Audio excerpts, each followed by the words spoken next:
పేదల పక్షాన ఉంటాడు కాబట్టి, పట్టాదారుల పక్షాన ఉంటాడు కాబట్టి ఈ స్థలం గురించి మేము రాలే.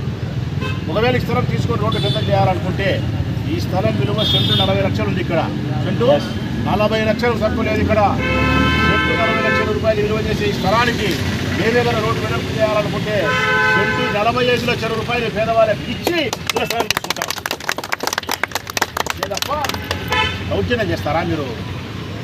గడియకు ఎవడో వస్తారంట అధికారి, వయసు పిల్లకాయలు వచ్చేది, నేను ఈ ఉద్యోగస్తుని ఆ ఉద్యోగస్తుని అనేది, ఆడపిల్లలు తెచ్చే వయసు పిల్లలు ఉంటారు, కొలతలు వేసుకోవాలనేది, పడగొట్టామనేది, బయటికి పోవాలనేది, 2000 ఇచ్చామనేది, మీది కాదనేది, టికెట్ పట్టా అనేది, ఎమ్మెల్యే చెప్పినాడు అనేది, లేకపోతే మిషన్ వస్తుంది, సోమవారం ఒకరిని వస్తుంది, మంగళవారం వస్తుంది, ఇవన్నీ మాట్లాడుతూ ఉంటే ఇది మీకు న్యాయమా?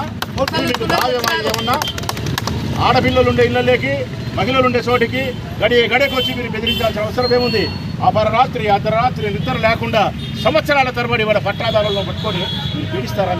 పేదల పక్షాన ఉంటాడు కాబట్టి, పట్టాదారుల పక్షాన ఉంటాడు కాబట్టి ఈ స్థలం గురించి మేము రాలే. ఒకవేళ ఈ స్థలం తీసుకొని రోడ్డు కింద చేయాలనుకుంటే ఈ స్థలం విలువ సెంటు 40 లక్షలు ఉంది. ఇక్కడ సెంటు 40 లక్షలు తక్కువ లేదు. ఇక్కడ సెంటు 40 లక్షల రూపాయలు విలువ చేసే ఈ స్థలానికి ఏదేమైనా రోడ్డు వెడల్పు చేయాలనుకుంటే సెంటు 45 లక్షల రూపాయలు పేదవాళ్ళకి ఇచ్చి ఇలా స్థలం తీసుకుంటాం. లేదప్ప దౌర్జన్యం చేస్తారా మీరు?